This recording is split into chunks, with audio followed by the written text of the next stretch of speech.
शादी से पहले कहा जाता है बेटा पर्दा करो, वो गैर मर्द है, लेकिन शादी वाले दिन इसी गैर मर्दों के सामने लड़की को सजाकर बिठा दिया जाता है। क्या उस दिन इज्जत का कोई मतलब नहीं रहता?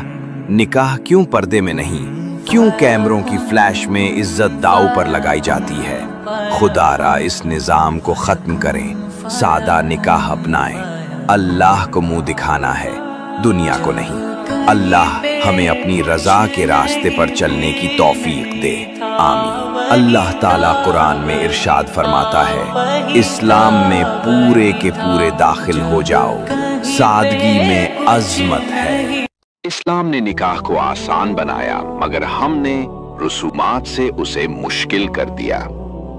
पर्दे के अहकाम, सादगी का दर्स और बरकतों से भरपूर सुन्नत नबवी अल्लाहु अलैहि वसल्लम, मगर आज हमारी शादियों में नाच गाना, जहेज, दिखावा और बेहयाई का गलबा क्यों है?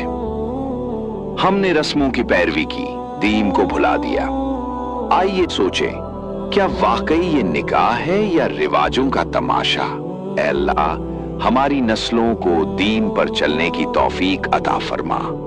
हमें दिखावे और गैर शरई रसूमात से बचा और हमारे निकाहों में बरकत, मोहब्बत और हया पैदा फरमा।